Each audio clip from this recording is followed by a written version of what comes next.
안녕하십니까. 커마일급 필기 강사 고노석입니다. 자, 2013년 3회 스프레드시트 일반 기출문제 풀이를 시작하겠습니다. 다음 중 아래 프로시저를 실행한 결과에 대한 설명으로 옳은 것은 엑셀에서 프로시저는 프로그램이다 라고 그렇게 생각을 하시면 됩니다. 자, 아래쪽에 나와 있는데요. 서브 엔터에서 엔드 서브까지, 자, 이것은 시작 그리고 이것은 끝을 나타내는 겁니다. 실제 수행되는 것은 이 한 줄, 자, 이 한 줄의 코드가 실행이 되는 겁니다. 자, 실행 결과를 찾으시면 되는데요. 그렇게 어렵지 않습니다. 영문을 여러분들이 이제 해석을 하듯이 그대로 읽어 들으시면은 이해가 되실 겁니다. 자, 점을 잘 보십시오. 점을 구분을 해서, 자, 왼쪽을 한번 보도록 하죠. 왼쪽 보시면은 워크시트에 시트 5번째라고 되어 있죠. 워크시트에서 시트 5번째. 자, 워크시트라는 것은 통합 문서를 얘기를 하는 겁니다. 그러니까 이 전체를 워크시트라고 얘기를 하고요. 워크시트 내에는 여러 개의 시트로 구성이 되어 있습니다. 그 중에서 시트 5번째를 얘기를 하는 겁니다. 시트 5. 자, 시트 이름이 되겠죠. 자, 그 다음에 셀스에서 6,3이라고 되어 있는데요. 자, 셀스는요, 셀의 위치를 얘기를 하는 겁니다. 위치. 그래서 이것은 행을 뜻하는 거고요. 이것은 열을 뜻하는 겁니다. 그래서 이제 워크시트에서 보면은 이제 행이 6이라고 얘기를 했기 때문에 6번째 행이 될 거고요. 자, 그 다음 열은 3이라고 얘기를 했죠. 3이면은 이게 1, 이게 2, 이게 3이 되는 겁니다. 그래서 A, B, C, C번째가 되는 거예요. 그래서 이 해당되는 셀에, 자, 이 셀에다가 등호를 기준해서 오른쪽에 있는 값을 이렇게 대입을 하라. 자, 그렇게 해석을 하시면 되겠습니다. 정리를 해드리면요. 시트 5 시트에 C 6번째 셀에, 자, C 6번째 셀에 코리아를 입력한다라는 그런 이제 결과가 되겠습니다. 다음 중 자동 필터에 관한 설명으로 옳지 않은 것은, 자, 아래쪽 그림을 보시면은 뭐 국어, 영어, 수학이 있는데, 예를 들어서 뭐 수학을 선택을 해서 필터를 적용을 할 수가 있습니다. 자동 필터는 뭐 여러분들 간단하기 때문에 따로 설명드리진 않겠습니다. 자, 데이터의 필터를 적용하면 지정한 조건에 맞는 행만 표시가 된다. 예를 들어서 이제 수학 뭐 70점 이상이다라는 조건을 만약 주게 되면은 70점 이상일 때 그때의 국어, 영어, 수학이 하나의 행이 되는 것이죠. 하나의 행이 되고요. 같이 표시가 되는 거예요. 그러니까 수학에 대한 조건이라고 해서 수학만 표시되는 것이 아니라 지정 조건에 맞는 행이 표시가 되는 것이죠. 레코드 단위로 해서 표시가 되는 겁니다. 자, 그리고 나머지 행은 숨겨지며 필터링된 데이터는 다시 정렬하거나 이동하지 않고도 복사, 찾기, 편집 및 인쇄를 할 수가 있다. 그러니까 데이터가 있으면 이 데이터가 놓여진 이 위치에다가 필터링한 결과를 바로 보실 수가 있습니다. 그래서 1번에 대한 설명은 맞고요. 2번 보겠습니다. 자, 상위 10 자동 필터는 숫자 데이터 필드에서만 사용 가능하고 문자 데이터 필드에서는 사용할 수 없다. 상식적으로 생각을 해보시면 됩니다. 자, 숫자 같은 경우에는 뭐 상위 10만 뽑아낼 수가 있잖아요. 있는데 문자 데이터는 그렇게 할 수가 없지 않습니까? 그래서 숫자인 경우에는 숫자 필터에 들어가게 되면 상위 10이라는 메뉴가 있습니다. 자, 3번 자동 필터를 사용하면 목록의 값이라든지 서식, 조건으로 세 가지 유형의 필터를 만들 수 있는데, 자, 여기 보시면은 색 같은 경우에는 서식을 지정할 수도 있고, 뭐 조건을 지정할 수도 있고, 값을 선택을 해서 또 지정을 할 수도 있습니다. 자, 이런 방식으로 해서 필터링을 할 수가 있는데, 각 셀 범위나 표열에 대해 적용할 필터의 유형을 선택적으로 2가지 이상을 적용할 수 있다. 자, 2가지 이상이라는 설명이 트였어요.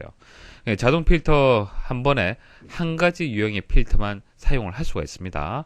그러니까 뭐 60 이상이다, 40 이상이다 이런 식으로 해서 한 가지 기준에 대한 적용 결과를 볼 수가 있는 것이지 2가지 이상을 적용할 수가 없습니다. 그래서 3번이 이 문제의 정답이 되겠습니다. 자, 그리고 4번 필터의 결과는 행 단위로 추출된다. 레코드 단위로 추출된다. 조금 전 말씀을 드렸죠.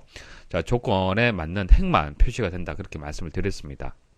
다음 중 아래 시트를 이용하여 수식을 실행했을 때 표시되는 결과값으로 옳은 것은, 자, 결과값이 맞다, 틀리다 라는 것을 판단하시려면은 여기에 나온 이제 함수들을 이해를 하셔야 됩니다.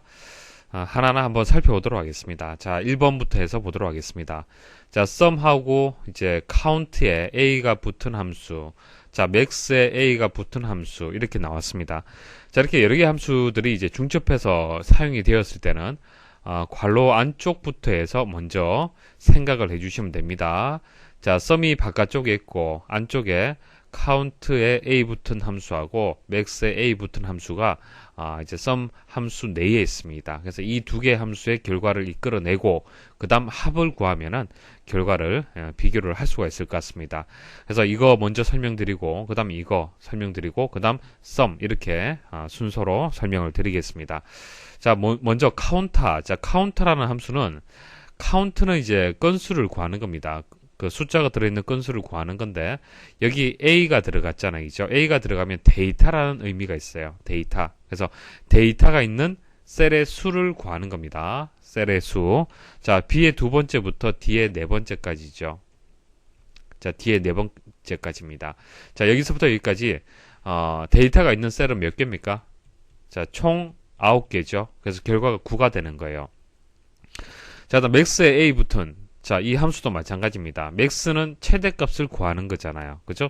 최대값을 구하는데 a가 붙었기 때문에 데이터가 있는 셀 중에서 최대값을 구하는 겁니다. 그러니까 그냥 최대값을 구한다라고 보시면 돼요. 자, b 두 번째에서 d 네 번째 영역 동일하죠. 자, 여기서부터 여기까지 최대값은 100이 되겠습니다. 자, 9하고 이제 100하고 더해서 썸을 구하게 되면 109가 되겠죠. 여기서 100이라고 했기 때문에 이건 틀렸습니다. 자, 2번 에버리지 함수가 바깥쪽에 있고요. 그 다음에 안쪽에 small 그리고 large 함수가 이렇게 나와 있습니다. 그래서 small하고 large를 구해서 평균을 구하면 되겠습니다. 자, small 함수가 나왔는데요. small 함수는 첫 번째 인수는 범위. 자, 이 범위에서 두 번째로 작은 값을 구해라. 그렇게 해석을 하시면 되고 large는 이 범위에서 두 번째로 큰 값을 구해라. 그렇게 해석을 하시면 됩니다.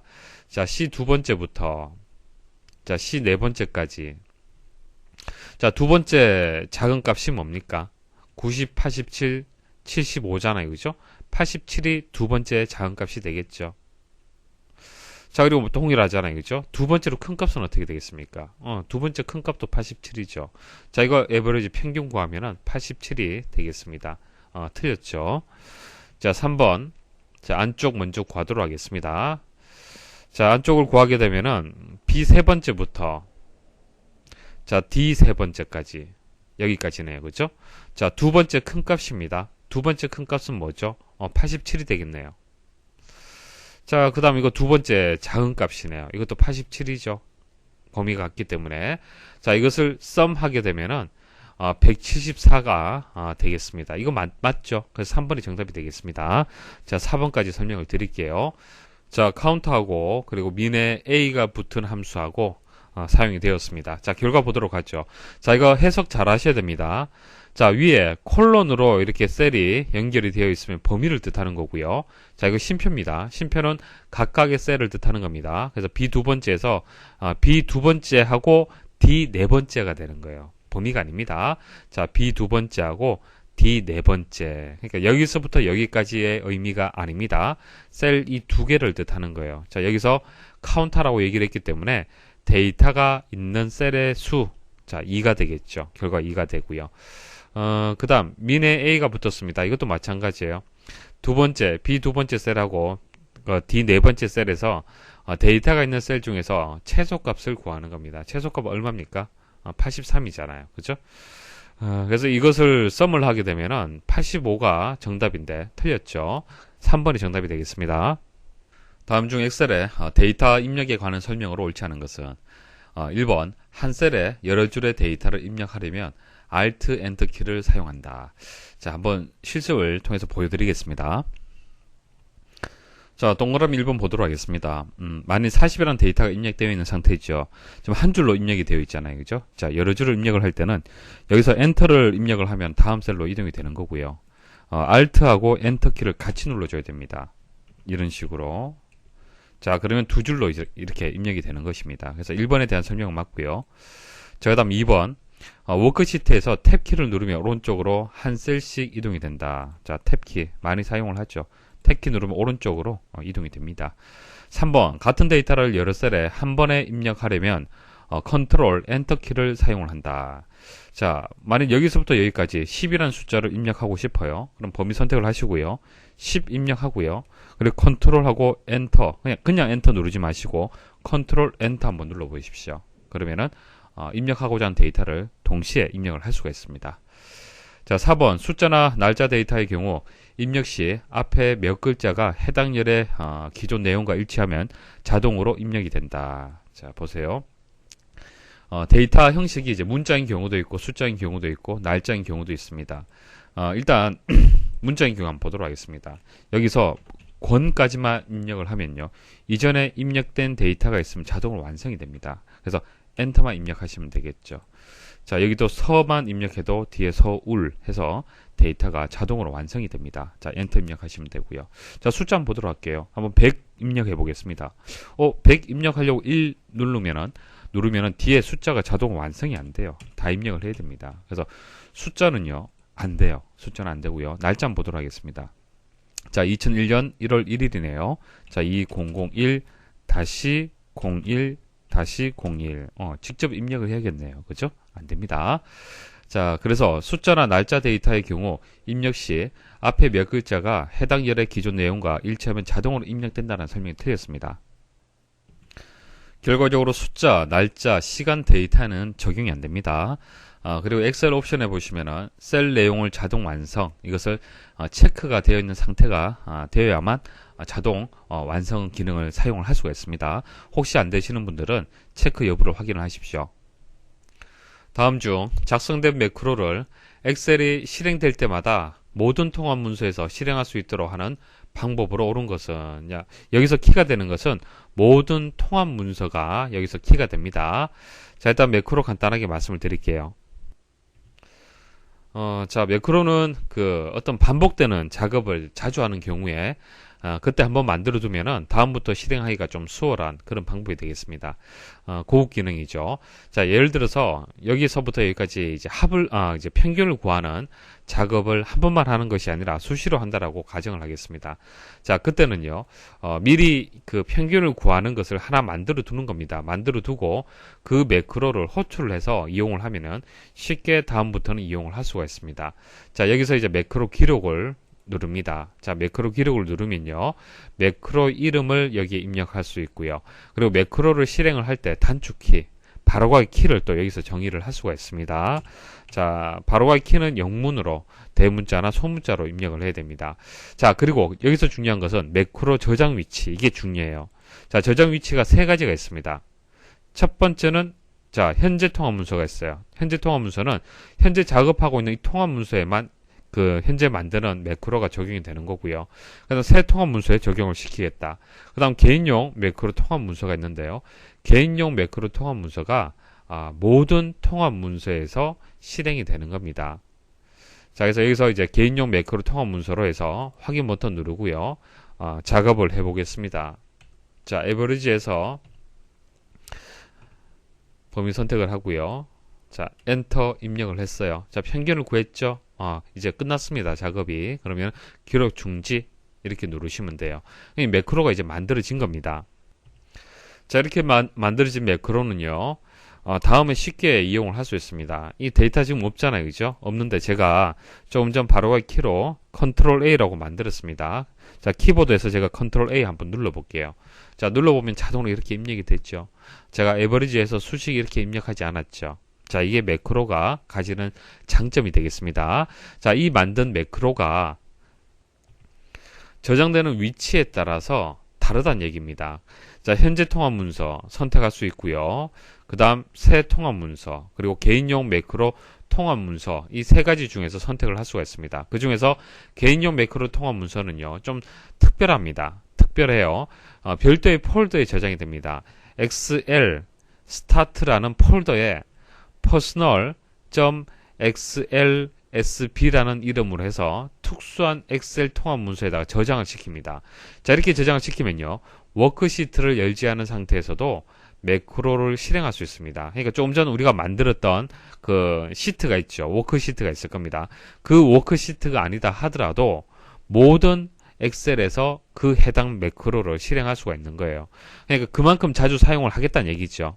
그래서 다른 A라는 통합 문서, B라는 통합 문서, C라는 통합 문서, 자, 어떤 문서든 모든 통합 문서에서 조금 전 만들었던 평균 구하는 매크로를 사용을 하겠다. 자, 그럴 경우에는 개인용 매크로 통합 문서를 선택을 해야 되는 겁니다. 자, 그래서 보기에 보시면은 정답만 제가 말씀드릴게요. 작성된 매크로를 엑셀 스타트 폴더에 퍼스널 XLSB로 저장을 한다라는 거 3번 꼭 기억을 하십시오. 다음 그림은 매크로 1 매크로의 실행 결과와 VBA 코드이다. 다음 중 VBA 코드에 A, B, C에 들어갈 내용이 순서대로 나열된 것은 자 A, B 뭐 이렇게 있습니다. 자 여기에 적당히 들어갈 코드를 찾아주시면 되는 겁니다. 자 이렇게 코드가 나올 때마다 제가 말씀을 드리도록 하겠습니다. 일단 매크로의 시작, 자 서브 매크로 1, 자 이게 매크로의 이름이에요. 자 엔드 서브, 자 이게 시작이고 이제 끝입니다. 중요한 것은 이 내용, 자 이게 알맹이가 되는 거예요. 자 이 코드가 이제 실행이 되어서 결과가 만들어지는 겁니다. 이렇게 만들어지는 거예요. 자 한번 보도록 하겠습니다. 자, A 첫 번째. 자, 이것은 셀의 주소를 뜻하는 것이죠. A 첫 번째 셀을 뜻하는 겁니다. 자, A 첫 번째 셀.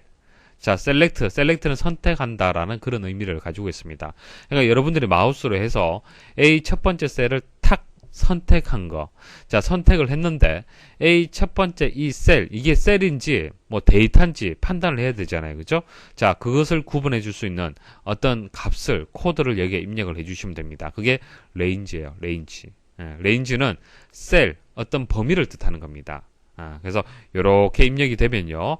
A 첫 번째 셀 이렇게 해석이 되는 거예요.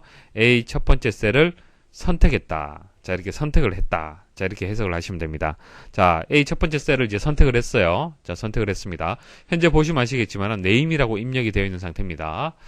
자, 그 다음, 액티브 셀. 자, 액티브 셀은 활성화된 셀. 자, 현재 어느 셀이 활성화되어 있습니까? A 첫 번째 셀이, 자, 이 코드에서 선택이 되면서 활성화가 되어 있는 상태입니다. 자, 거기에다가 어떻게 하라? 네임이라는 값을 입력을 하라. 네임이라는 값을 입력을 하라. 활성화된 셀에다가 네임이라는 값을 입력을 하라라고 하고 B가 비워져 있죠. 자 이게 셀을 참조하는 방식을 지정을 해주시면 되는데요. 포뮬러 R1 C1이라고 해서 거의 뭐 정해졌다라고 보시면 됩니다. 그래서 이게 입력이 된다라고 그렇게 기억을 하시면 돼요. 그래서 액티브 셀, 자 활성화된 셀의 참조 방식인데 자세히 아실 필요는 없어요. 셀을 참조하는 방식대로 이 방식대로 네임이라는 값이 이렇게 저장이 된다. 자, 그래서 두 번째까지 실행을 하게 되면은 여기 네임이 입력이 되는 겁니다. 자, 그 다음 B 첫 번째 셀을 선택한다라고 되어 있죠. B 첫 번째 셀. 조금 전 패턴하고 동일하겠네요. 그죠? 조금 전 그 처리했던 그 패턴과 동일할 겁니다. 자, 이거 B 첫 번째 셀을 뜻하는 거기 때문에 여기도 레인지가 들어가 주는 겁니다. 자, B 첫 번째 셀이 선택이 되었고요. 그 다음 어드레스가 입력이 되었죠. 마찬가지예요. B와 동일하겠죠. 포뮬러 R1 C1 셀 참조 방식으로 해서 저장을 하겠다. 자, 그리고 마지막은요. 현재 활성화된 셀이 어디입니까? B 두 번째 셀이 지금 선택이 되어 있네요. 그죠? 그래서 B 두 번째 셀을 선택할 수 있게끔 일단 A는 레인지가 되고요. 자, 그 다음 C는 뭡니까? 선택이 되었기 때문에 select 조금 전 이거 그죠? select. 그래서 결과는 2번이 정답이 되겠습니다. 다음 중 픽업 차트 보고서에 대한 설명으로 옳지 않은 것은 자 1번 픽업 차트 보고서에 필터를 적용하면 픽업 테이블 보고서에 자동 적용된다. 이거 맞는 설명인데요.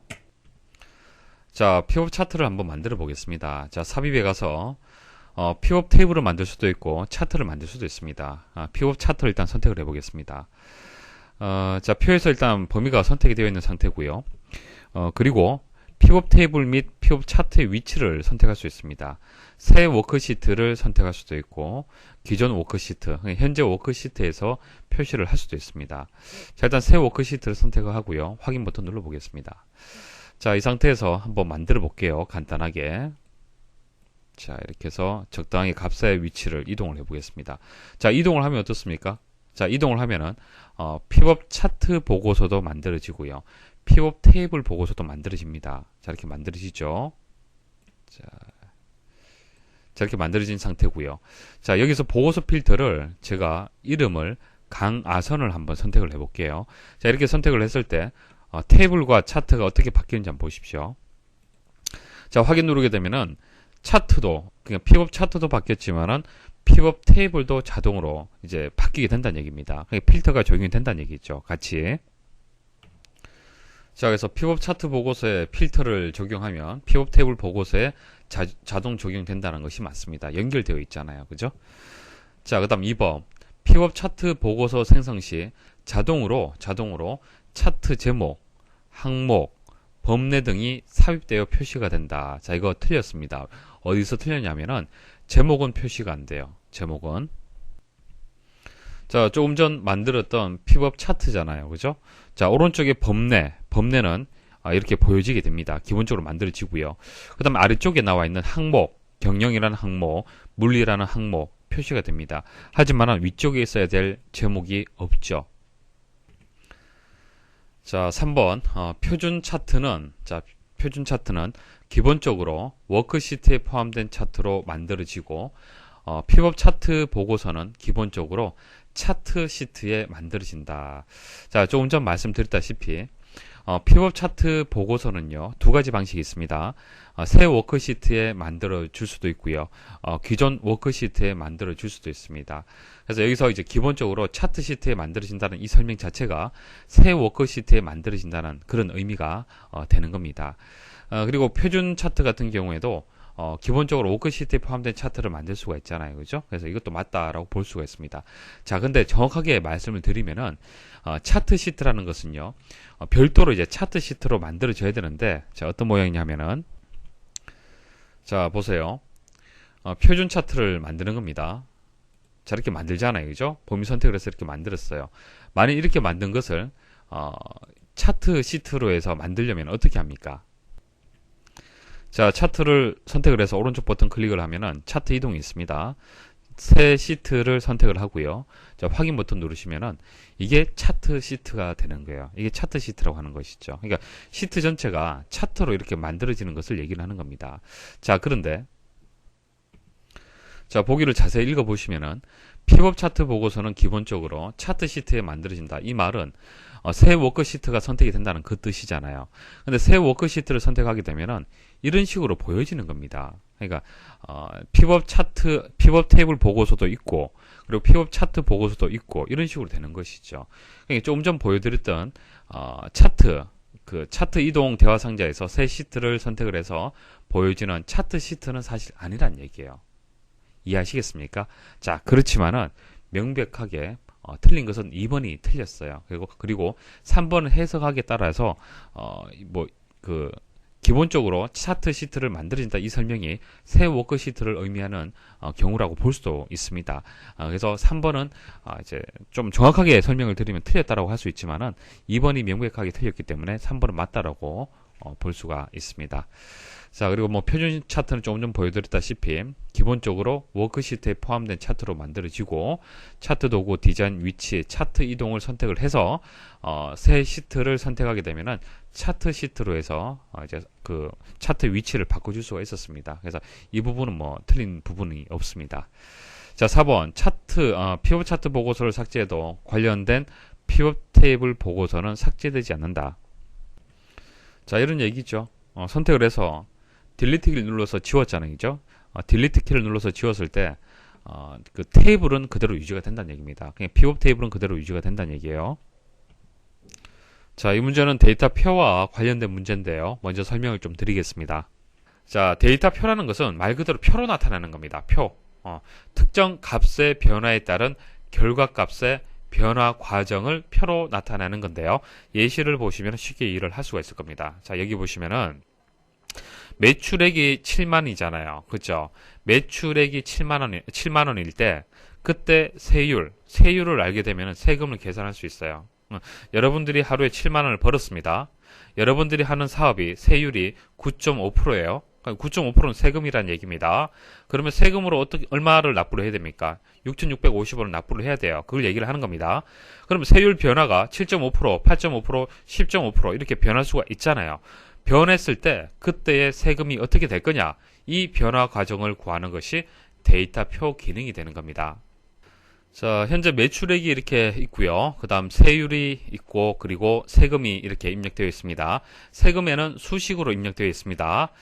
그리고 세율은 이렇게 행으로 값이 바뀌게 될 거고요. 세금도 그 행 변화에 따라서 이렇게 행으로 값이 입력이 돼야 됩니다. 그래서 이 부분을 이제 입력할 값을 찾는 건데요. 일단 범위를 선택을 하셔야 돼요. 범위, 세율 변화, 그리고 세금 변화를 전체 범위를 선택을 합니다. 전체 범위를 선택을 하고요. 자, 가장 분석에 가시면은 이제 데이터표라고 있습니다. 자, 데이터표 선택을 하십시오. 자, 입력은 간단합니다. 행 입력 셀과 열 입력 셀이 선택되도록 되어 있는데요. 우리가 좀 입력하고자 하는 값의 변화가 행입니까? 열입니까? 세율의 변화가 행으로 바뀌고요. 세금도 행으로 이렇게 바뀌잖아요. 그쵸? 그래서 행 입력에다가 입력을 하시면 됩니다. 열 입력은 하실 필요가 없어요. 자, 행 입력에다가 셀을 선택을 하는데요. 어떤 것을 선택을 하느냐. 자, 변화되는 셀을 선택하시면 돼요. 어떤 그 셀이 변화가 되는 겁니까? 9.5%가 바뀌는 거잖아요. 그죠? 9.5%가 7.5%, 8.5%, 10.5% 바뀌는 겁니다. 그래서 변화되는 첫 번째 셀을 선택을 하시면 돼요. 자, 이 값이 바뀌게 될 겁니다. 그리고 확인 버튼 누르시면 됩니다. 됐습니까? 자동으로 만들어지죠. 자동으로 만들어지고요. 자, 클릭을 하시면은, 자, 수식이 입력되고, 여기는 배열 수식이 입력되었네요. 그죠? 테이블이라는 함수를 이용을 해서 배열 수식이 입력이 되었고요. B3이라는 심표를 구분자로 해서 왼쪽은 뭡니까? 첫 번째는 행이죠. 오른쪽은 열입니다. 행열이 입력이 되죠. 행이 입력이 됐습니다. 조금 전에 행으로 입력을 했잖아요. 그쵸? 그래서 B 세 번째라고 해서 이 값에 따라서 테이블 함수를 이용을 해서 이렇게 값을 구해준 겁니다. 자, 이때 테이블 함수는요. 데이터표에서만 사용이 되는 그런 함수예요. 여러분 직접적으로 입력할 수는 없고요. 데이터표를 이용하게 되면은 테이블 함수가 자동으로 이렇게 입력이 됩니다. 자, 다시 말씀드리면은 일단 범위 선택하셔야겠죠. 범위 선택하시고요. 자, 여기 수식이 입력되어 있죠. 자, 수식 입력된 셀까지 포함을 해서 다 범위 선택을 하셔야 돼요. 그리고 값이 이렇게 행으로 바뀌잖아요. 그죠? 행으로 바뀌기 때문에 행 입력 셀에다가 입력을 합니다. 자, 어떤 것을 자, 변화되는 값의 셀 주소를 행 입력에다가 입력을 하시면 됩니다.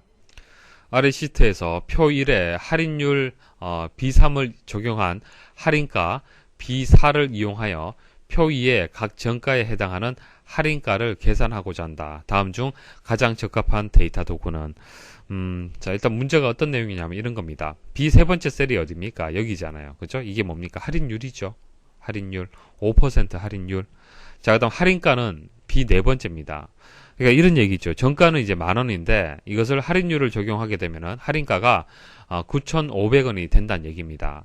이해하시겠죠? 근데 정가가 10,000원일 때는 9,500원이고 그다음 이제 15,000원일 때는 얼마가 되고 요 10,000원 또 있네요. 자, 얼마가 되고 24,000원일 때 얼마가 되고 30,000원일 때는 얼마가 될 거다라는 것을 어떻게 이 값을 어떻게 변화하는 과정을 표로 나타내라 그런 뜻이 되는 겁니다. 자, 그렇기 때문에 데이터 표가 여기서 정답이 됩니다. 다음 중 엑셀의 오차 막대에 대한 설명으로 옳지 않은 것은 자, 간단한 차트 한번 만들어 보겠습니다. 자, 범위 선택을 하시고요. 자, 삽입에 가서 뭐 여러 가지 모양 있는데 표식이 있는 꺾은 선 한번 선택을 해 보겠습니다. 자, 기본 형태가 만들어지죠. 만들어지고요. 여기서 이제 뭐 국어 계열, 그 다음 영어 데이터 계열, 수학 데이터 계열 이렇게 나와 있습니다. 그래서 뭐 수학을 일단 선택을 해 볼까요? 수학 계열을 선택을 하고요. 자, 여기서 이제 레이아웃에 가게 되면은 분석이 있습니다. 분석. 자, 레이아웃 탭에 가면은 분석 그룹에 보면은 추세선도 있고 뭐 여러 가지가 있는데 그 중에서 오차 막대를 한번 선택을 해 보십시오. 오차 막대 선택을 하시고요. 여기서 바로 선택을 해서 표준 오차에 대해서 오차 막대를 표시할 수도 있고 백분율, 표준 편차 여러 가지가 있습니다. 자, 그다음 기타가 있는데요. 한번 눌러 볼게요. 자, 여기서 눌러 보시면은 이제 오차 막대. 그러니까 현재 여기 표시 있잖아요. 표시. 이 표식에서 플러스 마이너스, 그러니까 플러스 마이너스 뭐 10, 플러스 마이너스 20. 그러니까 이 값이 편차가 있다는 얘기예요. 그죠? 오차가 있다는 얘기입니다. 그 오차를 같이 표시를 할 때는 오차 막대를 선택을 해주시면 됩니다. 근데 그 표시를 하는 방향, 자, 모두 양쪽으로, 그러니까 음의 방향, 양의 방향 모두 표시할 때는 모두 선택하시면 되고요. 자, 음의 방향, 그러니까 아래쪽이 되겠죠. 자, 그 다음 양의 방향, 자, 이렇게 방향을 선택을 할 수가 있습니다. 선택할 수가 있고요. 자, 그 다음 아래쪽에 보시면은 오차량이 있습니다. 오차량. 내가 보기에는 오차가 10 정도가 될 것 같다. 그럼 10 이렇게 입력하시면 되는 거예요. 안 그러면 뭐 백분율 형태로 해서 표시를 하고 싶다. 5% 정도. 현재 값의 5% 정도로 오차라고 표시를 하고 싶다. 표준 편차, 표준 오차, 그다음 사용자 지정 이렇게 5가지가 있습니다. 자, 이렇게 해서 오차 막대를 표시를 했습니다. 표시를 하고요. 자, 근데 오차 막대는요. 3차원 차트에서는 적용이 안 됩니다. 자, 보세요. 제가 차트를 한번 바꿔보겠습니다. 3차원 형태로 해서 한번 바꿔볼게요. 자, 확인 누르시면은 조금 전 오차 막대가 없어졌죠. 없어졌습니다. 그래서 3차원에서는 레이아웃에 가보시면 아시겠지만 분석 자체가 분석에 있는 분석 그룹에 있는 이 기능들이 다 비활성화 되어 있죠. 선택할 수가 없습니다. 그래서 3차원 차트에서는 추세선도 안 되고 오차 막대도 설정할 수 없다는 거 기억을 하십시오. 자, 옳지 않은 것을 찾는 겁니다. 1번 3차원 차트는 오차 막대를 표시할 수 없다. 금방 말씀을 드렸고요. 2번 차트에 고정값, 백분율, 표준 편차, 표준 오차, 사용자 지정 중 선택하여 오차량을 표시할 수 있다. 자, 오차량 5가지 방법이 있었습니다. 3번 오차 막대를 화면에 표시하는 방법에는 2가지로 양의 값, 음의 값이 있다. 아니죠. 모두도 있습니다. 그래서 3번이 여기서 정답이 되겠네요. 4번 차트에 오차 막대를 추가하려면 데이터 계열을 선택한 후, 자, 여기서 뭐 수학, 데이터 계열, 뭐 여러 가지 있죠. 3가지가 있습니다. 범례를 보시면은 데이터 계열을 구분할 수가 쉽게 구분할 수가 있습니다. 자, 이 데이터 계열을 일단 선택을 해야 돼요. 선택을 하고 차트 도구에서 레이아웃, 분석에 가게 되면은 오차 막대가 있습니다. 데이터, 외부 데이터 가져오기, 텍스트를 실행하여 텍스트 파일을 불러오고자 한다. 다음 중 이에 대한 설명으로 옳은 것은, 자, 엑셀 파일이 있으면은 엑셀 파일에 데이터를 직접 입력하는 것이 아니고요. 텍스트 파일이라든지 기타 파일의 형식들을 가져오기가 되죠. 그 중에서 텍스트 파일을 가지고 이제 외부 데이터 가져오게 하는 그 과정을 지금 얘기를 하는 겁니다. 자, 보고 있는 내용들 설명을 드리겠습니다. 실습을 하면서, 자, 그 데이터에 가서 데이터에서 이제 외부 데이터 가져오기 중에서 텍스트 선택을 하겠습니다. 자, 일단 선택을 하면요. 자, 보세요. 여기 텍스트 파일의 형식이 이렇게 나와 있습니다. PRN, 그리고 TXT, CSV 이렇게 3가지 형식이 있어요. 텍스트 파일. 가장 대표적인 것은 TXT 가장 대표적이죠. 근데 그 외에도 있다는 얘기입니다. 근데 4번 보기에 보시면은 기본적으로 사용되는 텍스트 파일의 형식은 TXT, PRN까지는 맞죠. 근데 HWP라고 얘기를 했잖아요. 그렇죠? HWP는 아리아 한글 그 워드 프로세서의 이제 확정자가 되는 겁니다. 그래서 이 설명이 틀렸어요. 4번은 일단 틀렸습니다. 자, 일단 이렇게 해서 일단 가져오기 한번 해볼게요. 일단은 자, 성적표라는 파일을 가지고 오겠습니다. 자, 가지고 왔어요. 뭐 구분 기호로 뭐 분리가 되어 있다. 그리고 구분 기호를 여기서 선택을 할 수 있도록 되어 있죠. 그리고 기타에 보시면은 구분 기호를 여기서 여러분들이 임의로 또 정할 수도 있습니다. 정할 수 있어요. 그래서 2번에 보시면은 데이터의 구분 기호로 탭, 세미콜론, 쉼표, 공백 등이 기본적으로 제공되며, 맞죠? 기본적으로 제공이 되고요. 사용자가 원하는 구분 기호를 설정할 수 있다는 설명이 맞습니다. 그래서 여기서는 2번이 정답이 되겠습니다. 자, 이렇게 해서 구분 기호를 선택을 하고 다음 버튼 누르겠죠. 자, 다음 버튼 누르고요.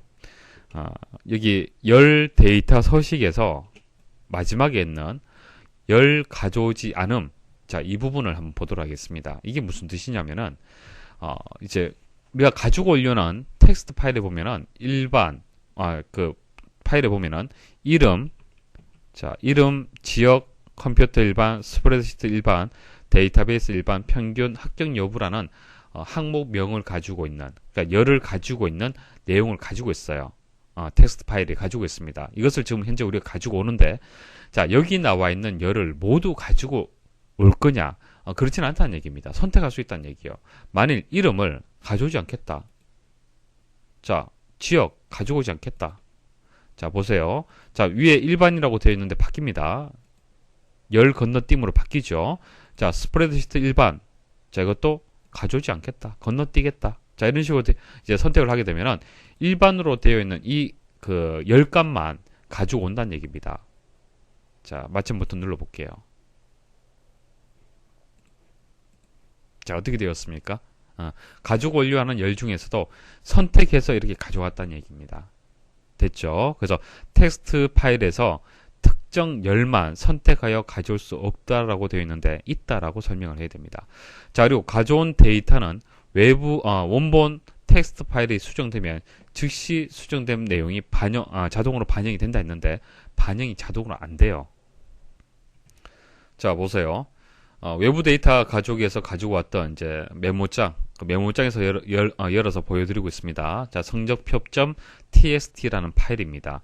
내용을 보시면은 열이 지금 순서가 맞지 않은데 이것은 지금 이제 간격 자체가 탭으로 이제 구분이 되어 있기 때문에 그렇습니다. 신경 쓰실 필요 없고, 자, 합격 여부가 불합격이라고 되어 있는 이 데이터를 1로 한번 바꿔볼게요. 그럼 자동으로 반영이 됩니까? 반영이 안 돼요. 반영을 하려면은 자, 데이터에 가서 연결해 가서 모두 새로 고침 이것을 선택을 해야 됩니다. 자, 선택을 해서 어떤 파일인지 선택을 다시 해줘야만 이제 반영이 되는 거예요. 자, 일단 성적표는 닫도록 하겠습니다. 자, 가족이. 자, 그제서야 1로 바뀌게 됐죠. 그래서 1번 틀렸습니다. 가져온 데이터는 원본 텍스트 파일이 수정되면 즉시 수정된다는 설명이 틀렸습니다. 자동으로 반영이 안 돼요. 사용자가 직접 선택을 해서 모두 새로 고침을 클릭을 해야 됩니다. 다음 중 아래 워크시트에서 총점, 자, B 두 번째에서 B 다섯 번째. 자, 여기서부터 여기까지가 총점이 입력이 되어 있습니다. 자, 총점을 원래의 값에 기본 점수 E2, 기본 점수 E2 여기네요. 자, 기본 점수를 더한 값으로 변경하려고 할 때 실행해야 할 작업의 순서로 옳은 것은 자, 이런 얘기입니다. 보세요. 총점이 이렇게 값이 입력이 되어 있잖아요. 그죠? 자, 여기에다가 기본 점수를 더하란 얘기입니다. 더해서 이 더한 값이 변경이 될 수 있도록 하라. 그런 뜻이 되는 거예요. 그럼 85는 95가 될 거고 78은 88이 돼야 되는 겁니다. 자, 이 값이 12 플러스가 되어서 갱신이 될 수 있도록 하라. 자, 그런 작업 순서를 얘기를 하는 겁니다. 자, 첫 번째는요. 일단 더할 값을 선택을 합니다. 이 두 번째 셀을 선택을 하고요. 그 다음 컨트롤 C 복사를 하겠습니다. 뭐 오른쪽 버튼 클릭을 해서 복사를 하셔도 되고 컨트롤 C 하셔도 됩니다. 자, 어디에다가 붙여넣기 하면 될까요? 여기에다가 붙여넣기 할 거 아닙니까? 그죠? 그래서 이 범위 또 선택을 하고요. 자, 그 다음 여기서 오른쪽 버튼 클릭을 해서 붙여넣기를 선택을 하셔도 되고요. 자, 이런 식으로 바로 붙여넣기 하시면 안 되죠. 자, 다시 설명을 드리겠습니다. 오른쪽 버튼 클릭을 해서 붙여넣기 해버리면은 이 10이란 값이 그대로 이제 값이 동일하게 이제 붙여넣기가 되는 거고요. 선택하여 붙여넣기를 선택을 해야 됩니다. 선택하여 붙여넣기. 자, 붙여넣기를 하는데 어떻게 붙여넣기를 할 거냐라는 것을 선택을 할 수가 있습니다. 그래서 여기 보시면 아래쪽에 연산이 있습니다. 연산에서 더하라고 얘기를 했잖아요. 그죠? 그래서 더하기를 선택을 하시면 돼요. 더하기. 그럼 이 값이 여기에 더하기가 되는 겁니다. 물론 곱하기, 나누기, 빼기 다 됩니다. 자, 확인 한번 눌러볼게요. 값이 변합니다. 자, 눌러보시면은 12 플러스가 되었죠. 자, 이런 식으로 계산할 수도 있고요. 자, 컨트롤 C, 그 다음 범위 선택을 하고 오른쪽 버튼 오른쪽 버튼 클릭을 해서 할 수도 있고 여기 보시면 클립보드 있죠. 홈에 보면 클립보드 있습니다. 붙여넣기를 위쪽에 선택을 하게 되면은 그냥 붙여넣기 실행이 되는 거고요. 자, 붙여넣기에서 아래쪽 부분 있죠. 아래쪽 요 부분, 아래쪽 화살표 있는 부분, 이 부분을 클릭을 하면요. 선택하여 붙여넣기를 선택할 수 있습니다. 여기서 더하기, 확인 누르시면 됩니다. 자, 1번이 정답이 되겠네요. 순서 쭉 보시면 다 맞습니다. 여기서 선택하여 붙여넣기가 들어와야 돼요. 자, 이런 것들은 다 틀렸습니다. 다음 중 아래 시트에서 주어진 표와 표의 데이터를 이용한 차트의 설명으로 옳지 않은 것은 자, 왼쪽에 있는 이 표를 이용을 해서 오른쪽 차트를 만들었습니다. 관련된 보기를 보시면 되겠습니다. 자, 원본 데이터를 이용해서 차트를 만들어 보겠습니다. 자, 범위 선택을 하고요. 삽입에 가서 지금 세로 막대형으로 하고 그리고 표식이 이렇게 있습니다. 꺾은 선형이죠. 꺾은 선형으로 하고 표식이 있는 거 선택을 하시면 됩니다. 자, 선택을 하시고요. 범례가 위쪽으로 위치되어 있습니다. 자, 범례 선택을 해서 오른쪽 버튼 클릭, 범례 서식에서 위쪽 선택을 하시면 됩니다. 자, 닫기 버튼 누르시고요. 그리고 이제 그 세로축 있죠? 세로축을 잘 보시면은 세로축의 최소값하고 최대값 그리고 그 간격, 자 500에서 1000으로 증가되었을 때 이 간격 다르죠? 이거 조정하는 거 보여드리겠습니다. 오른쪽 버튼 클릭을 해서 축 서식으로 이동을 합니다. 일단 최소값이 500이죠. 자, 여기에다가 최소값을 500이라고 입력을 하시고요. 자, 그 다음 최대값은 얼마예요? 최대값은 2000이잖아요. 그죠? 자, 2000. 자, 수정하시고요. 그 다음 주 단위가 어떻게 되었습니까? 500이죠. 500. 자, 이렇게 수정하시면은 문제하고 동일하게 만들어졌습니다. 자, 옳지 않은 것을 찾는 겁니다. 보기 보겠습니다. 1번, 표 전체를 원본 데이터로 사용하고 있다. 자, 표 전체를 선택을 해서 차트를 만들었습니다. 2번, 분기가 데이터 계열로 사용되고 있다. 자, 계열, 뭐, A 계열, B 계열, 뭐, C 계열, 이렇게 나뉜다라는 것을 의미하는 그런 이제 용어가 되겠습니다. 데이터의 계열을 뜻하는 건데요. 여기서 데이터 계열은 영업 1팀, 영업 2팀이 여기서 데이터 계열이 되는 거예요. 그러니까 이 차트 하나, 자, 이 차트 하나, 이게 이제 데이터 계열이 되는 겁니다. 그래서 분기가 아니고요. 분기는 뭐예요? 1사분기, 2사분기, 3사분기, 4사분기. 이것은 가로축의 항목이죠. 가로축의 항목을 뜻하는 거고, 이 가로축이고 항목을 뜻하는 거고, 여기서 데이터 계열은 영업 1팀하고 영업 2팀이 데이터 계열이 되는 겁니다. 2번이 틀렸습니다. 3번, 세로축. 자, 세로축의 축 서식에서 최소값을 500으로 설정하였다. 맞죠? 차트의 종류는 표식이 있는 꺾은 선형이다. 이거 맞죠? 꺾은 선. 그리고 표식이란 것은 이것을 얘기를 하는 겁니다. 다음 중 배열 수식과 배열 상수에 대한 설명으로 옳지 않은 것은? 자, 배열 수식과 배열 상수를 개념을 한 번에 설명을 드리겠습니다.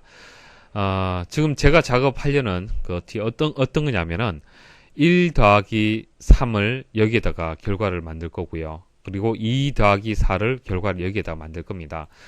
만일 배열이란 개념이 없다라면은 물론 이렇게 더하기, 자, 엔터, 자, 그 다음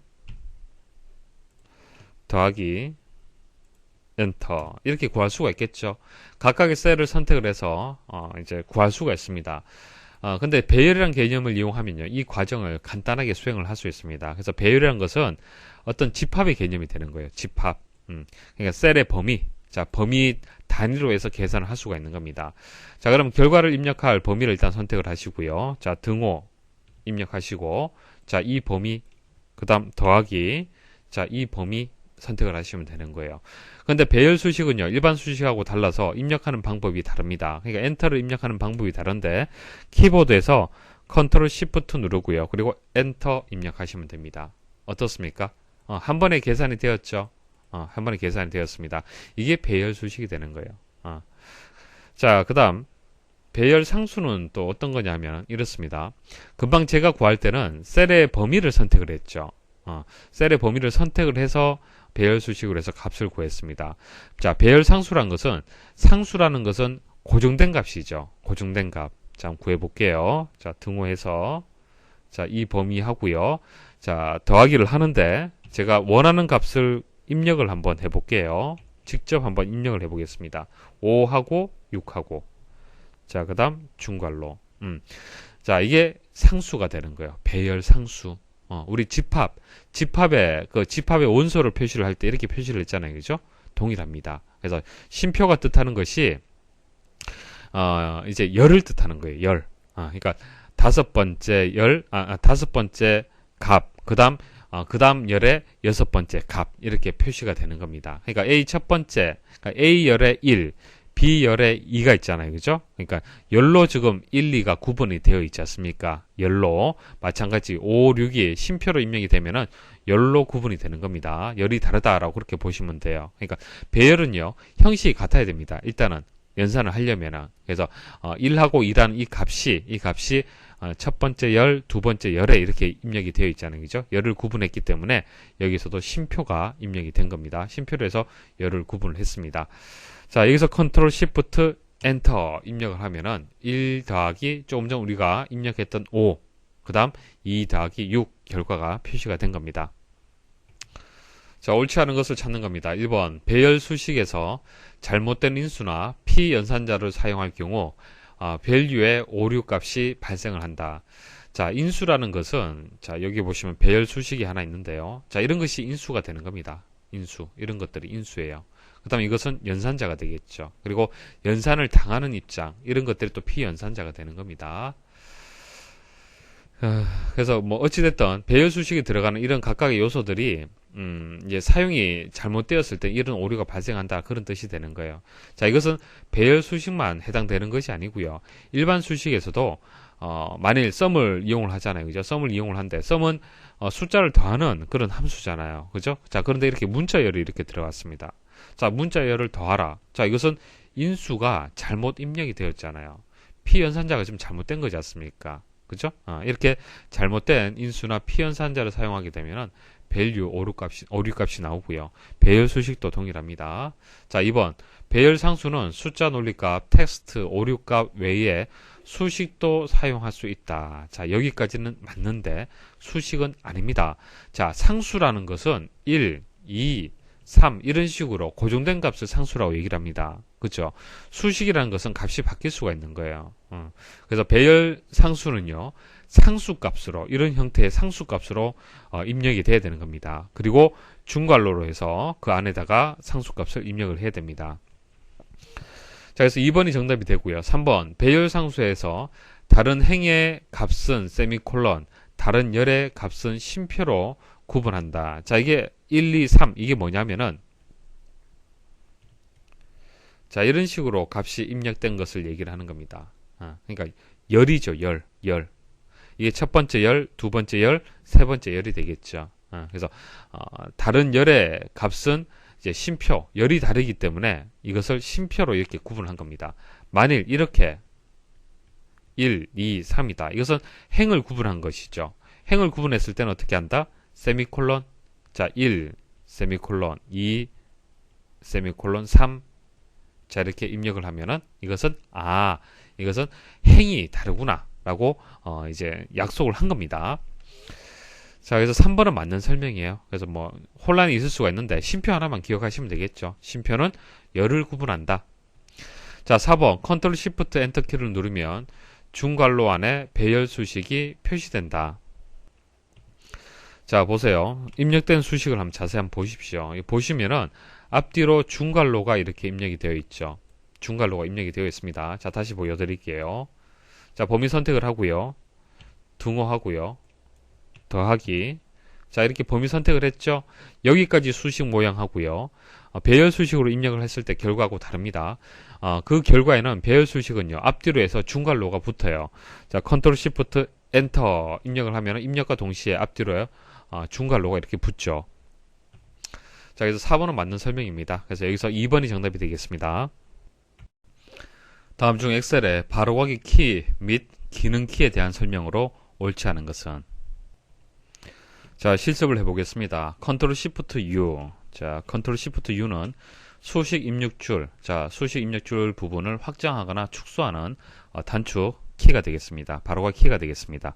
한번 눌러보겠습니다. 자, 컨트롤 시프트 U 누르면은 지금 보시는 화면은 이렇게 확장된 모양이 되는 거고요. 다시 컨트롤 시프트 U 누르게 되면 이렇게 축소가 됩니다. 자, 그리고 컨트롤 1. 자, 컨트롤하고 1하고 같이 누르면 셀 서식. 자, 셀을 선택을 하고 컨트롤 1번, 숫자 1번 한번 눌러 보십시오. 그럼 셀 서식 대화 상자가 표시가 됩니다. 자, 컨트롤 F1번. 자, 컨트롤하고 F1번 한번 눌러 보십시오. 눌러 보시면은 리본 메뉴가 숨겨지게 됩니다. 자, 컨트롤 F 1번 눌러보겠습니다. 자, 또 한번 눌러보세요. 컨트롤 F1번. 자, 눌러보시면 아시겠지만은, 이제 표시되거나 숨기거나 설정을 하는 겁니다. 자, 그리고 F12번이, 새 워크시트가 삽입이 된다라고 되어 있는데, 지금 워크시트가 지금 5개가 있죠. 여기서 새 워크시트를 삽입을 하려면요, Shift 누르고요, F11번 한번 눌러보십시오. Shift F11번 또 눌러보세요. 자, 누르시면은 아래쪽에 보시면 아시겠지만은, 새 워크시트가 삽입이 되었다는 것을 알 수가 있습니다. 다시 한번 눌러보겠습니다. F11번, Shift하고 F11번 같이 누르시면 돼요. 자, 옳지 않은 것을 찾는 거기 때문에 이제 4번이 정답이 되겠습니다. 다음 중 통합 문서 저장 시 사용하는 일반 옵션에 관한 설명으로 옳지 않은 것은, 자, 일반 옵션은요, 다른 이름으로 저장 대화 상자에서 여기 보시면 도구가 있어요. 도구. 파일명도 정할 수도 있고 도구도 선택을 할 수 있습니다. 도구 선택하면 일반 옵션이라고 나옵니다. 자, 다른 이름으로 저장 한번 눌러볼게요. 자, 클릭을 하잖아요. 그죠? 그럼 아래쪽에 도구가 나옵니다. 도구에서 일반 옵션 있죠. 자, 여기 들어가게 되면은 백업 파일을 항상 만들 거냐, 그리고 이제 파일을 공유를 할 때 열기 암호라든지 쓰기 암호, 그리고 읽기 전용 권장이라는 것을 체크를 할 수가 있습니다. 자, 보기 한번 보겠습니다. 자, 상식적으로 생각하시면 돼요. 백업 파일 항상 만들기. 자, 이 부분을 체크한다는 얘기입니다. 자, 이렇게 되었을 때는 통합 문서를 저장할 때마다 백업 복사본을 저장하는 기능이다. 이건 맞는 설명입니다. 자, 저장할 때마다 백업 본을 만든다는 얘기고요. 자, 열기 암호. 자, 열기 암호는 암호를 모르면 통합 문서를 열어 사용할 수 없도록 암호를 지정하는 기능이다. 그러니까 파일에 대해서 파일을 공유를 했을 때 아무나 이 파일을 열어서는 안 되잖아요. 그죠? 그때 암호를 지정을 하고요. 이 암호를 모르면 통합 문서를 열어서 사용할 수가 없다는 얘기입니다. 뭐 당연한 얘기고요. 자, 3번 쓰기 암호는 암호를 모르더라도, 자, 일단 쓰기 암호를 알고 있어야만 내용을 수정할 수가 있겠죠. 내용 수정할 수 있습니다. 그런데 암호를 모른다라면은, 암호 모를 경우는 어떻게 되느냐, 제가 그것을 얘기를 하는 겁니다. 자, 암호를 모르더라도 읽기 전용으로 열어 열람이 가능하나, 그러니까 쓰기 권한은 없지만은, 그러니까 내용을 편집하고 수정할 수 있는 권한은 없지만은 볼 수 있다는 얘기입니다. 읽어낼 수는 있다는 얘기예요. 그죠? 읽어낼 수는 있고요. 그 다음, 원래 문서 및 복사본으로 통합 문서를 저장할 수 없도록 암호를 지정하는 기능이다. 자, 여기서 이제 설명이 틀린 부분이 있는데, 자, 쓰기 암호에 대해서 다시 한번 말씀을 드려볼게요. 자, 쓰기 암호는요, 모르더라도 읽기 전용으로 열어서 수정할 수 있습니다. 자, 쓰기 암호를 모른다 하더라도 수정할 수 있다는 얘기예요. 자, 여기서 잘 이해를 하셔야 됩니다. 자, 수정할 수는 있는데요, 원래 문서에는 수정을 할 수 없습니다. 그러니까 이 파일 이름이 1번 파일이에요. 자, 이 1번 파일에 대해서 쓰기 암호를 모르고 있다는 얘기입니다. 모른다라면은 이 1번 파일에 대해서 복사본을 만들어서, 자, 복사본을 만들어서 수정한 내용을 적용시킬 수는 있지만은 원본, 자, 원본의 내용을 수정할 수는 없다는 얘기입니다. 보호를 해줘야 되잖아요. 쓰기 암호를 모르기 때문에 원본 파일은 훼손돼서는 안 되지 않습니까? 이해하시겠습니까? 자, 그래서 3번 보기에서 원래 문서 및 복사본으로 통합 문서를 저장할 수 없도록 암호를 지정하는 기능이다. 그러니까 원래 문서도 저장할 수가 없고 복사본도 저장할 수 없다라는 그런 뜻이 되는데, 원래 문서에는 저장할 수 없지만 복사본에는 저장할 수 있다는 얘기입니다. 그래서 설명이 틀렸어요. 이 부분이 잘 이해를 하셔야 됩니다. 자, 그 다음 읽기 전용 권장. 자, 체크를 하게 되면 문서를 열 때마다 통합 문서를 읽기 전용으로 열도록 대화 상자를 나타내게 하는 기능이다. 그러니까 이 파일을 함부로 수정해서는 안 될 경우에, 그럴 경우에는 그 내용을 이제 보존하기 위해서 읽기 전용으로 볼 거냐라고 메시지를 보여주는 겁니다. 자, 그래서 여기서는 3번이 정답이 되겠습니다. 다음 중 페이지 설정 대화 상자에 시트 탭에서 설정할 수 없는 것은, 자, 페이지 설정 대화 상자에 보시면은 페이지 옆에 머리글, 바닥글, 시트 이렇게 4가지 탭으로 구성이 되어 있습니다. 자, 페이지 레이아웃에 가서 여기 보시면 페이지 설정 있죠. 자, 클릭을 하십시오. 자, 페이지 설정에 보면 이렇게 4개의 시트로, 4개의 탭으로 구성이 되어 있고요. 자, 시트 탭에 가면은, 자, 눈금선이 있습니다. 자, 눈금선이라는 것은 이 셀과 셀, 자, 셀과 셀을 구분하는 이 선 있죠. 셀 구분선 있죠. 이것을 얘기를 하는 겁니다. 자, 이것까지 인쇄를 할 거냐라는 것을 얘기를 하는 거고, 흑백. 자, 이것은 말 그대로 흑백으로 표시를 하는 인쇄를 하는 거고요. 자, 간단하게 인쇄는요. 자, 지금 이렇게 그래픽적인 요소들이 포함이 되어 있죠. 자, 이런 거 빼고 인쇄를 하겠다는 얘기입니다. 자, 그리고 시트 탭에서는 머리글 바닥글에 대한 설정 못 합니다. 머리글 바닥글은 머리글 바닥글 탭이 따로 있습니다. 자, 설정할 수 없는 것은, 자, 1번 워크시트에 셀 구분선이 인쇄되도록 설정할 수 있다. 자, 셀 구분선이라는 것은 눈금선을 얘기를 하는 거고요. 자, 2번 컬러로 설정된 셀 채우기 색상이나 무늬를 무시하고 흑백으로 인쇄되도록 설정할 수 있다. 3번 워크시트에 삽입되어 있는 차트, 도형, 그림 등의 모든 그래픽 요소를 제외하고 텍스트만 빠르게 인쇄되도록 설정할 수 있다. 간단하게 인쇄. 4번 인쇄할 페이지의 상단이나 하단에 동일한 내용을 인쇄하기 위한 머리글, 바닥글을 설정할 수 있다. 자, 물론 이제 페이지 설정 대화 상자에서는 할 수 있지만 시트 탭에 대한 그 보기는 아닙니다. 4번이 정답이네요. 다음 그림과 같이 통합 문서 보호 기능이 설정되어 있을 때 사항을 설명한 것으로 옳지 않은 것은, 통합 문서 보호 기능 설명드리겠습니다. 일단 검토 탭에 가면요. 변경 내용 그룹이 있습니다. 거기서 통합 문서 보호가 있죠. 자, 클릭을 하십시오. 클릭을 하고 구조 및 창 보호가 있습니다. 자, 클릭을 하시면요. 자, 구조 및 창 보호 대화 상자가 나옵니다. 그래서 지금 현재 통합 문서를 말 그대로 보호를 하고 싶어요. 보호를 하고 싶다는 얘기입니다. 그래서 구조를 보호를 할 수도 있고요. 창을 보호를 할 수가 있습니다. 그러면 남들이 함부로 구조나 창을 변경할 수 없도록 암호를 또 설정할 필요가 있겠죠. 이렇게 암호를 설정을 할 수가 있습니다. 자, 구조를 만일 체크를 하잖아요. 구조를 체크를 하게 되면은 시트를 삽입하거나 시트를 삭제, 이동, 복사를 못합니다. 자, 보호를 할 수가 있고요. 그 다음 창을 선택을 하게 되면은 창의 크기 조절을 또 보호를 할 수가 있습니다. 개념 이해를 하시겠죠? 자, 보기 보도록 하겠습니다. 옳지 않은 것을 찾는 겁니다. 자, 워크시트를 이동하거나 삭제할 수 없다. 여기 있죠? 이동, 삭제. 자, 그 다음 2번. 새 워크시트 또는 차트 시트를 시트 삽입. 자, 3번. 통합 문서가 열릴 때마다 통합 문서 창을 같은 크기와 위치에 유지할 수 있다. 자, 이게 창이에요. 창. 자, 그 다음 워크시트 이름을 변경할 수 있다. 자, 워크시트 이름은 있습니까? 구조나 창에 해당 사항이 없죠. 4번이 정답이 되겠습니다. 다음 중 아래 그림에 대한 설명으로 옳지 않은 것은, 자, 왼쪽에 보면은 확대 축소 메뉴가 있습니다. 자, 설정된 확대 축소 비율은 지정한 시트에서만 적용이 된다. 자, 여러분들 확대 축소 기능이 화면상에서 확대 축소가 되는 게 있고요. 출력했을 때 확대 축소를 설정하는 부분이 있습니다. 구분을 잘 하셔야 돼요. 자, 이 문제에서 얘기하는 것은요. 보기 탭에 있는 확대 축소 기능을 얘기를 하는 겁니다. 그러니까 확대 축소가 이제 화면상으로 확대 축소가 되는 거예요. 자, 시트가 이렇게 확대가 되는 겁니다. 자, 이렇게 확대가 되는데 다른 시트에는 적용이 안 됩니다. 현재 시트에만 적용이 되는 거예요. 자, 그리고 만약 인쇄해서 적용을 하려면은 페이지 레이아웃에 가서 페이지 설정에서 페이지 설정 탭, 그 창에서 대화 상자에서 페이지 탭 있죠. 페이지 탭에서 배율 이런 것을 조정을 해서 이제 프린트 될 때 그 사이즈를 확대하거나 축소를 할 수가 있는 겁니다. 다르다는 얘기예요. 화면상에 보는 확대 축소와 실제 출력이 됐을 때 확대 축소는 다릅니다. 자, 보기 1번은 금방 말씀드렸던 내용입니다. 설정된 확대 축소 비율은 지정한 시트에만 적용이 된다. 맞죠? 자, 2번.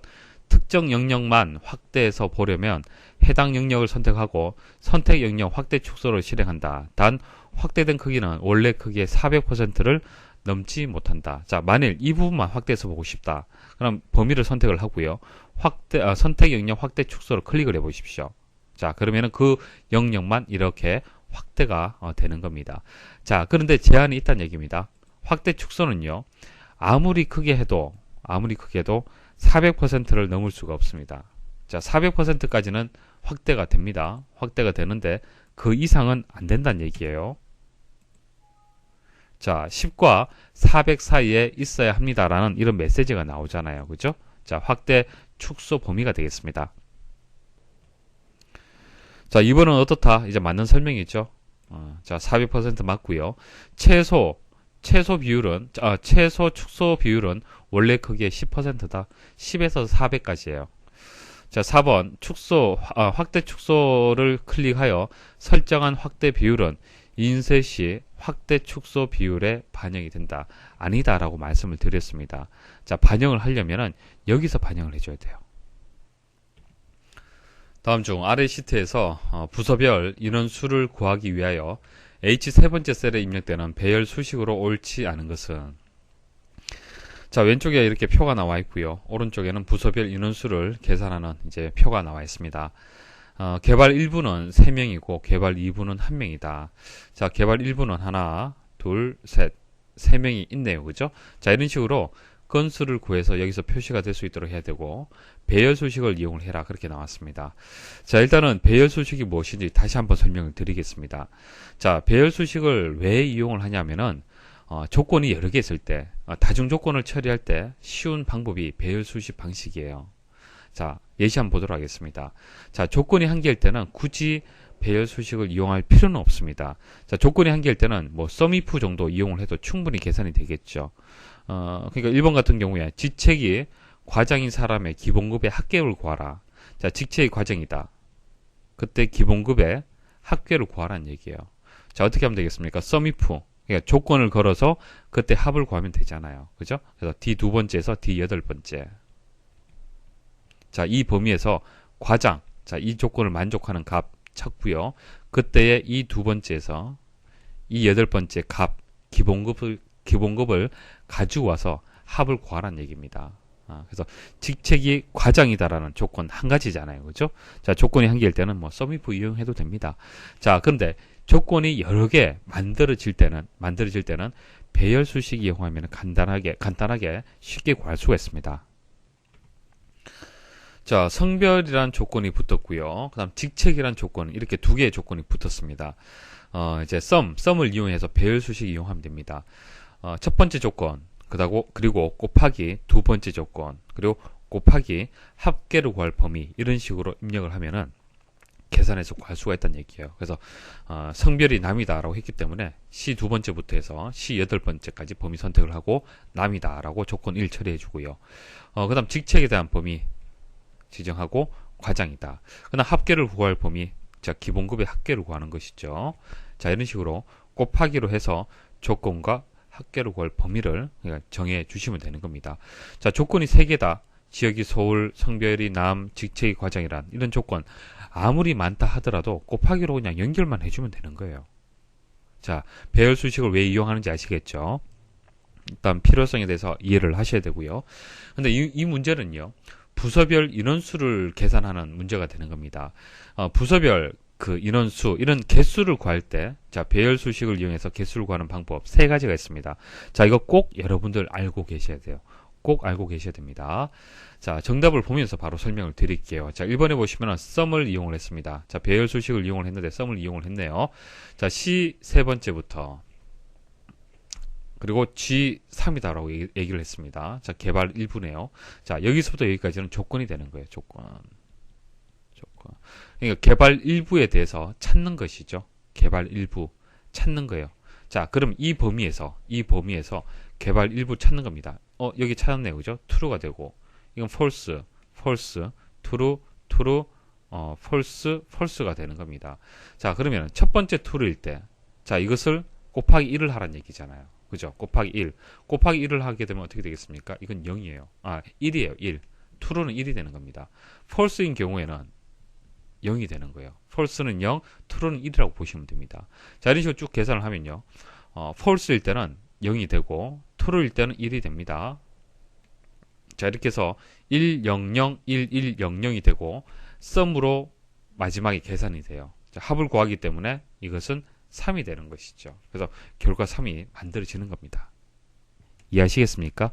그러니까 여기서 개수를 구하라고 했잖아요. 그죠? 개수를 구할 때는 이제 배열 수식에서 썸을 이용해서 쉽게 구할 수가 있습니다. 그래서 조건 곱하기 1을 해주면 돼요. 자, 그리고 다른 방법은 sum if를 이용을 하는 겁니다. sum과 if를 같이 이용하는 방법이 있어요. 자, 먼저 if 한번 보도록 하겠습니다. 자, 똑같죠? 여기는 조건하고 동일합니다. 그래서 if, 자, 이 조건을 만족하느냐, 이게 조건이잖아요. 그죠? 만족하면 1이란 얘기잖아요. 그죠? 만족하면 1이다. 그러면 여기서부터 여기까지 개발 일부인 경우에는 1로 반환이 된다는 얘기입니다. 그래서 1 이렇게 되는 거예요. 그리고 마지막이 뭡니까? sum으로 이제 또 마지막 함수가 합을 구하라는 함수가 이제 적용이 됐잖아요. 그죠? 그래서 결과적으로 이게 3이 되는 겁니다. 예. 그러니까 sum을 이용을 해서 이렇게 조건을 주고 곱하기 1을 하거나 if문을 이용을 해서 조건을 만족할 때 1값을 가지도록 만들어 주는 거나 같다는 얘기입니다. 어차피 sum을 이용을 해서 합을 구하기 때문에. 자, 그 다음 count 하고요. if문을 또 이용하는 방법이 있습니다. 자, 여기서부터 여기까지는 동일해요. 그죠? 그러니까 if문을 이용을 해서 그 조건을 만족할 때 1로 바꿔주라는 얘기입니다. 1로 이렇게 바꿔주고요. 그 다음 count는 뭡니까? 건수를 구해주는 거죠. 건수 하나, 둘, 세 건이잖아요. 그죠? 그래서 count하고 if를 같이 이용을 해서도 건수를 구할 수가 있습니다. 하지만 2번은 틀렸다는 얘기예요. 뒷선 같은 경우에는 도메인 함수죠. 도메인 함수인데 그 도메인 함수를 이용할 때 그 인수가 들어가는 순서가 있습니다. 먼저 인수 들어가고 도메인 들어가고 조건 이렇게 들어가야 됩니다. 그런데 형식이 잘못되었죠. 형식이 잘못되어서 이것은 오류가 발생을 하는 겁니다.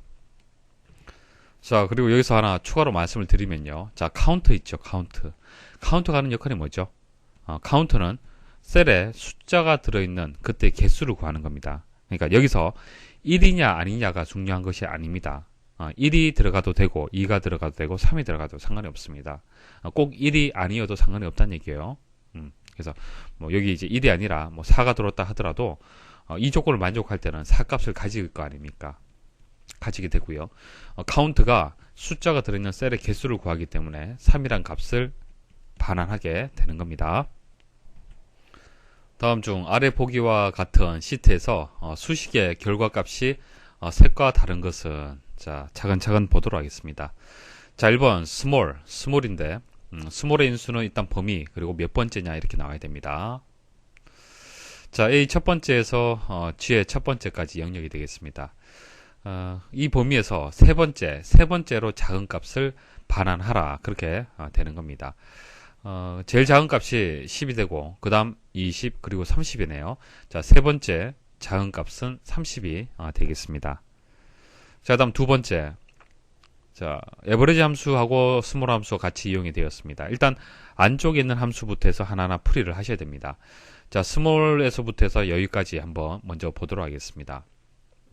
자, A 첫 번째에서 G 첫 번째. 자, 영역은 항상 고정이 되고 있네요. 1, 2, 3, 4, 5. 자, 세미콜론으로 연결이 되어 있는데 이것을 우리는 다중셀 배열 수식이라고 하는 겁니다. 그러니까 A 첫 번째에서 G 첫 번째 영역까지 해서 첫 번째로 작은 값, 두 번째로 작은 값. 자, 이런 식으로 해서 다섯 번째로 작은 값까지 다 반환을 하는 거예요.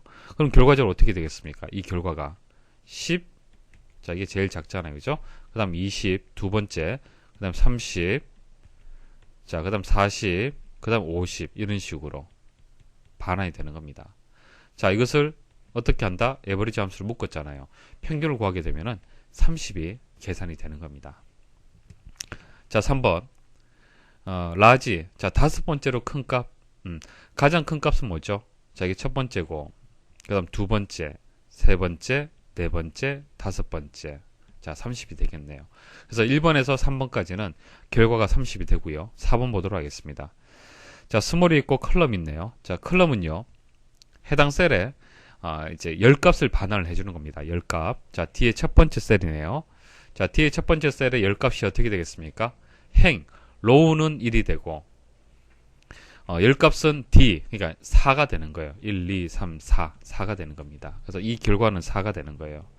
그래서 네 번째 작은값을 반환하라고 했기 때문에 세 번째 작은값이 이제 30이 되고 그 다음 40이 되겠죠. 그래서 이것은 40이 됩니다. 그래서 정답은 4번이 되겠습니다.